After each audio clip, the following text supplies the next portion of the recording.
Olá, meu nome é Danilo. O título do meu projeto é Introdução ao Cálculo Tensorial no Espaço Euclidiano. Eu sou bolsista do professor Dr. Rodolfo Alvan Casana Cifuentes. Bem, o objetivo principal do cálculo tensorial é estudar superfícies, estudar ferramentas matemáticas que não mudam sua forma sob uma transformação de coordenadas. Então é extremamente importante o uso de tensores para começar a estudar a física com problemas que estão o tempo todo mudando de referência, por exemplo. O objetivo principal do nosso trabalho é estudar o cálculo tensorial de sua forma mais simples possível, que é centrado no espaço euclidiano. Para isso, a gente parte do estudo do sistema de coordenadas ortogonais. Então, a gente parte do cartesiano, para o polar, para o cilíndrico, para o esférico, entre outros.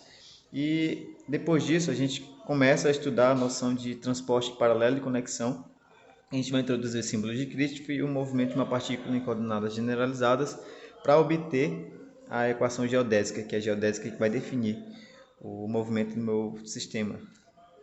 Nossa metodologia consistiu em estudos guiados pelo professor, pelo orientador, e a partir do momento que ele passava, que eu recebia os conteúdos para estudar, eu ia desenvolvendo com orientações e reuniões semanais sobre o tópico que a gente estava estudando. Sobre os nossos resultados, o que eu quero focar principalmente nessas contas aqui do espaço em sistema de coordenadas retangulares são as notações indiciais. Então, a gente vai ter na equação 2 que o produto interno pode ser escrito como AI BI vezes o delta de Kroneck. Então, o delta de Kroneck ele funciona para índices iguais, eu tenho como resposta 1, e para índices diferentes a resposta é nula. A mesma coisa acontece algo semelhante na equação 4, quando a gente está trabalhando com os símbolos de Levi-Civita, que são pseudotensores. Então, essas duas notações são importantes para a gente definir o próximo assunto. Essa notação inicial é útil para definir os operadores diferenciais, como por exemplo, pela equação 5 a gente tem um gradiente da função, de uma função qualquer. Da função 6 a gente tem o divergente, da função 7 o rotacional e da função 8 laplaciano. Até agora definimos o sistema de coordenadas cartesianos ortogonais. Então vamos também explanar e abordar uma ideia que é sobre o sistema de coordenadas curvilíneas ortogonais. Então, pela figura, a gente vai ter que existe um espaço que tem três coordenadas ortogonais que são curvas. A gente tem um método geral para calcular o elemento de linha, o elemento de coordenada nesse sistema, que é dado pelas equações 15 e a equação 17. E das equações 9 a 11, a gente pode definir o que a gente chama de fatores de escala, que serão extremamente úteis quando a gente for falar de tensor métrico. Pelos fatores de escala, aqui a gente define o operador nabla na equação 18, e a partir do operador nabla, que é um sistema geral, nós podemos definir os operadores diferenciais em qualquer sistema de coordenadas.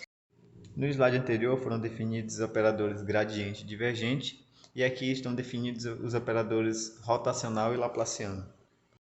Como aplicação, escolhendo o sistema de coordenadas esféricas, os termos de escala podem ser definidos para o hr como sendo 1, para o hθ como sendo r e para o hφ como sendo seno de θ.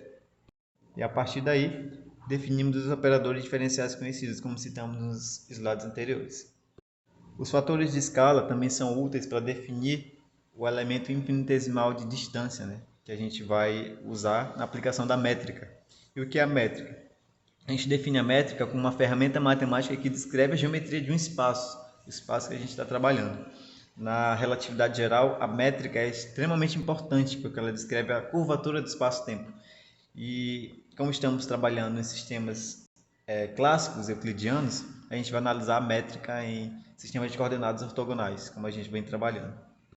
Em coordenadas esféricas, a equação 30 define o elemento infinitesimal de distância e é a partir dela os termos de escala que estão na sua frente que definem a métrica do espaço. Então a gente identifica que a gente está em sistema de coordenadas esféricas a partir dessa métrica, da GPQ igual a uma matriz quadrada com a diagonal principal dada pelos termos de escala, fatores de escala.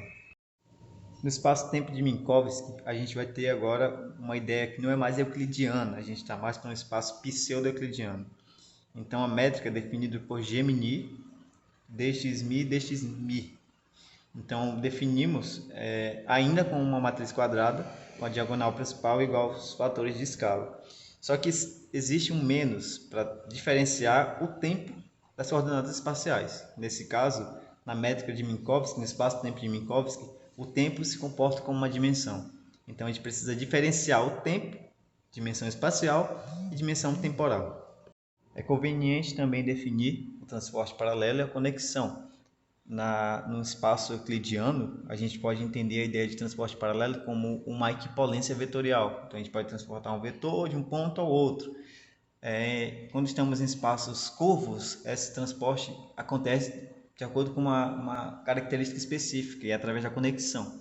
E os símbolos de Christoffel são os tipos de conexão. A gente define os símbolos de Christoffel por essas duas equações abaixo, sendo a primeira como sendo de ordem 1 e a segunda de ordem 2. Finalizando, a gente vai ver aqui, vamos observar no caso a equação geodésica. E a geodésica é extremamente importante para definir a dinâmica em um espaço curvo, quando estamos tratando de relatividade geral. No espaço euclidiano, as geodésicas são definidas como mínima distância entre dois pontos, né? Então a gente sabe que essa mínima distância é uma reta. Então a geodésica no espaço euclidiano, na verdade o sistema de coordenadas cartesiano, é uma reta. E outro exemplo disso é um sistema de coordenadas esféricas, que está na figura ao lado. Então a geodésica estará sobre o plano que corta a esfera ao meio em duas partes.